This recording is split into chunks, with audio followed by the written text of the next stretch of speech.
So the team prize today for the Pigeon, there was a lot of very bad performances out there. I think Sam and Howard once again were struggling a little bit, 4 and 3 to put it mildly. How Tom and Bob only lost 2 down to us is almost one of those great mysteries, but anyway. But the winners today again, and I have to say I'm beginning to worry a bit about Bob Bellamy's memory, because when he came in he said, "Oh, it's all right, we only lost 3 and 2, no 4 and 3, no hang on a tick, 3 and 2." Dave Wright and him were beaten again, 5 and 3.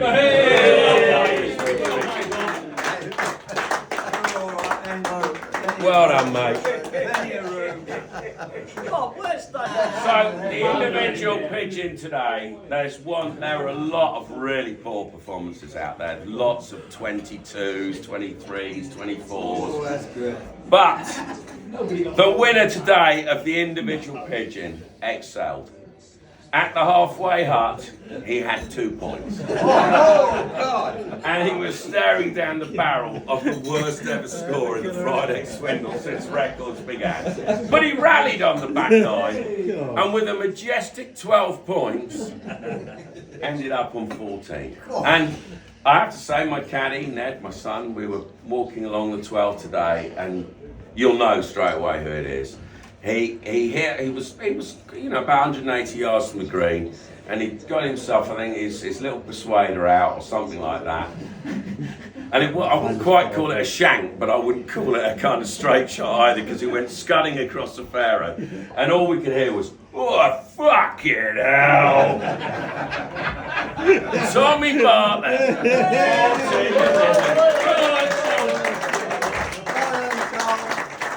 Well, mate. I deserve it. Well done, Tom. Wear it with pride. Now we come to some. Last week I asked for lots of twattery, and you've responded very generously, because there has been a lot of stupidity up here over the last week. So the first nomination for this week's Twat Hat is the course itself for being utterly unplayable. What a twat of a course.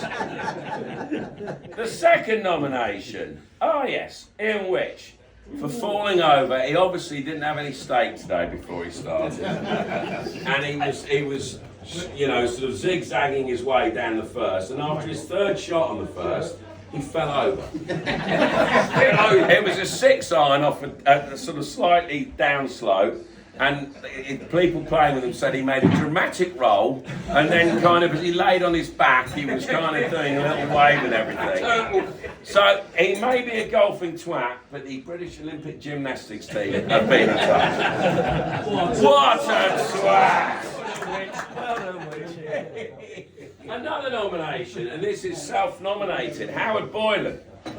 He was playing on Wednesday against Eddie Bowles, and he could see Eddie Bowles hitting balls in the net, and he said, "You're not doing that right, mate. Let me give you a little bit of advice." After receiving said advice, Eddie Bowles shot 14 shots under his handicap and scored 50 points, and handed Sam and Howard a dog licence. Perhaps self-defeating, shall we say. Twat! Right, hang on, let me carry on. Now this is one that I've got a little bit of, there's a bit of animosity here.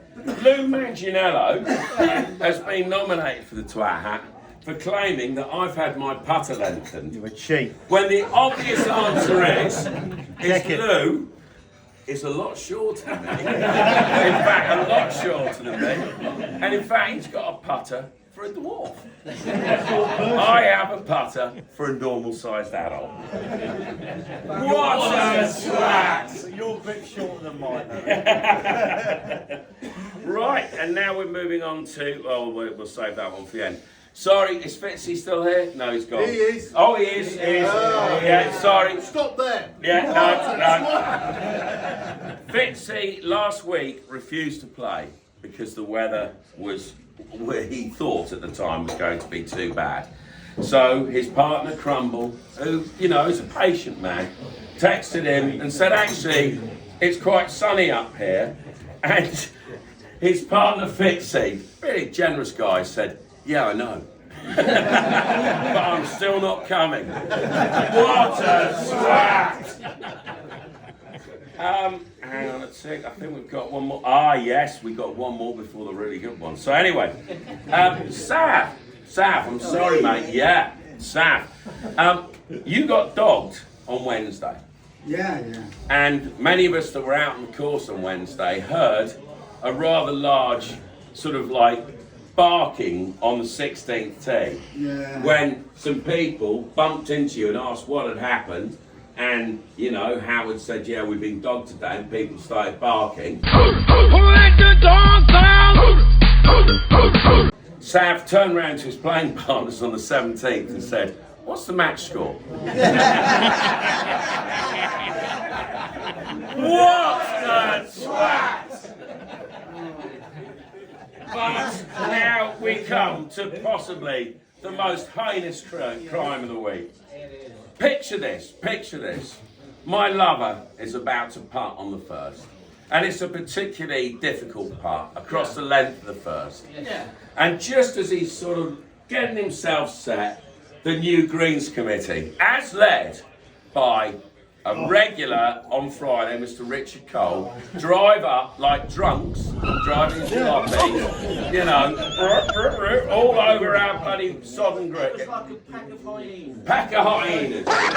So Tony's drawing his putt up, and just as he's about to putt, just as he's bringing his putter back, suddenly Coley starts talking. No. So Tony had to, and he did his best tantrum. He didn't throw his bag on the floor or anything, but he stood there, he puffed his chest out like this, and he stood there for about 26 minutes, waiting for the new Greens Committee to shut up. But did they shut up, Tony?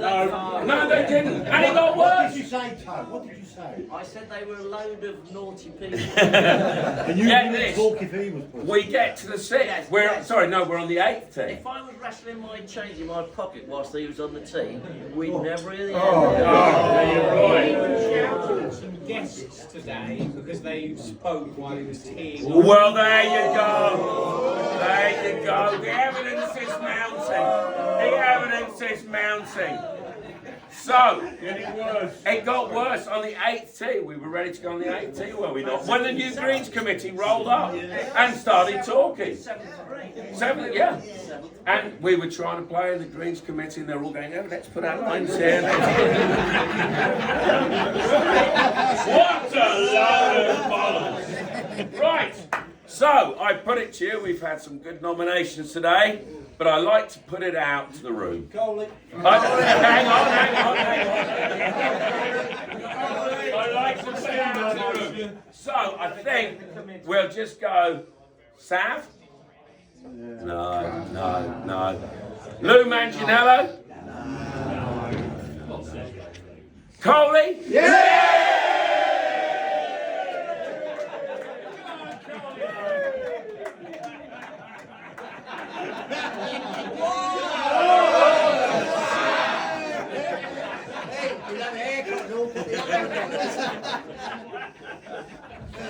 Thank you very much, everybody.